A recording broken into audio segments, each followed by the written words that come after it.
So Tobias asks me, David, I have no idea why they left me. Why did they leave me? I've been replaying this in my head over and over and over again, and I'm never going to get the answers that I want. So how can I learn from this experience? Hello and welcome to the Self-Belief Chief podcast. You're here with David Holman. If you haven't done so already, make sure to subscribe to the podcast wherever you're listening so you can keep up to date with the latest episodes, latest information, latest research, latest conversations. We are putting out content all of the time. So feel free to subscribe and let's begin. So Tobias is talking about this relationship that's ended and he can't understand why it's ended. Why did it end? So we do a really simple exercise. It's an exercise that I like, that doesn't fix and solve everything, but really helps. And I know it helps, not only because I've used it with hundreds and hundreds of people, but someone did this with me when I was struggling with heartbreak. And it just opened my eyes and made me rethink relationships in a very different way. And it's such a trivially simple exercise. And as I said, it's not going to fix and solve and make everyone feel better, but it just allows you to understand what's actually happened and what the patterns have been. I asked Tobias, what are the 4 things you value most in a relationship? So he thinks about it for a while. He goes, okay, I think it's communication, spontaneity, intimacy, and trust. So it's communication, spontaneity, intimacy, trust. I said, okay.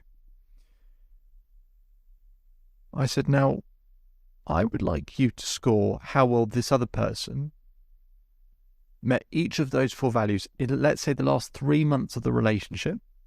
In the last 3 months, if not 6, last part of the relationship, how well did they meet each of those 4 values for you out of 10?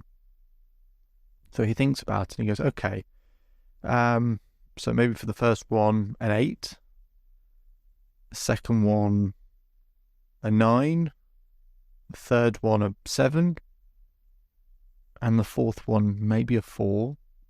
I said, okay. So you had trusted at a 4. He goes, yeah. I said, okay. I said, now I would like to ask you a question. If I asked them what 4 things do they value most in a relationship, what would they tell me? So not what do we think, what would they tell me are the 4 things they value most in a relationship? What do you think they would say? Tobias thinks about it. I can see him looking up, so he's trying to visualize what they might be. He goes, okay. He said, David, I think it's honesty. I think it's adventure. I think it's positivity. And he said, I think the 4th one is probably, if I had to choose between a few, maybe it's loyalty. I said, okay. I said, now I'd like you to score how well you think you met each of those 4 values in the last part of the relationship out of 10. What do you think? Sorry. And let me rephrase the question for you, Tobias. Not what do you think? What would they say? Not what do we think? What would they say? What would they tell me? Wrongly or rightly? And he goes, okay, what they would probably say is maybe a 7. They'd probably say a 3, a 5, and a 6. I said, okay. So can you see that if they're not at 8s, 9s, and 10s, that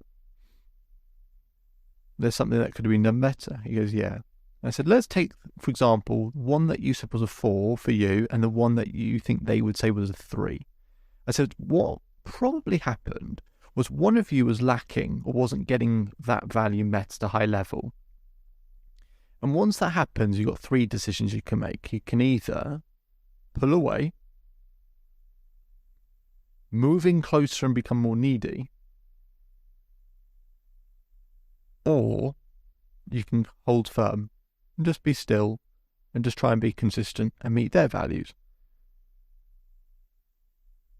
And once that happens, and Tobias is looking at me and goes, I think I probably pulled away. I said, okay, so you pulled away, and part of that pulling away is also probably no longer meeting that value that they had. So to simplify even more so, it's you do A, they do B, you do A, they do B, and that's the nice consistent rhythm you had. One day, let's say one of you didn't do A, and the other person goes, they didn't do A. Maybe I'm not going to do B. Maybe I pull B away. And that person goes, oh my God, they've not done B, so I'm going to not do A again, I'm going to do C. And then it starts to change. And you both start pulling away and pulling away and pulling away.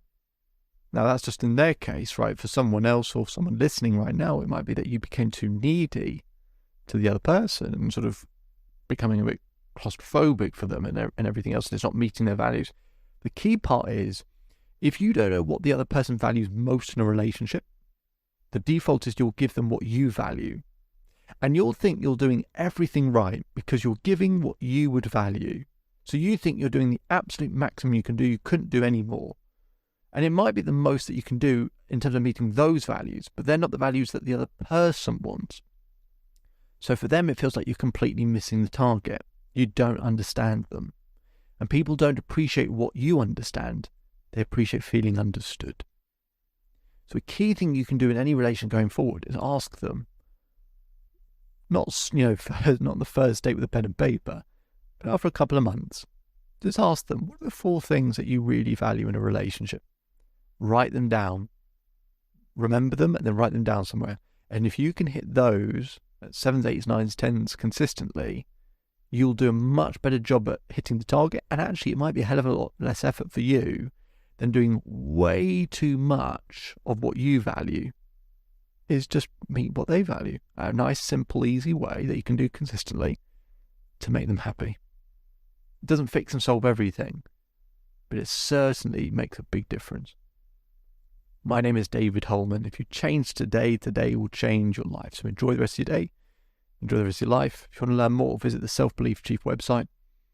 And I'll speak to you again soon.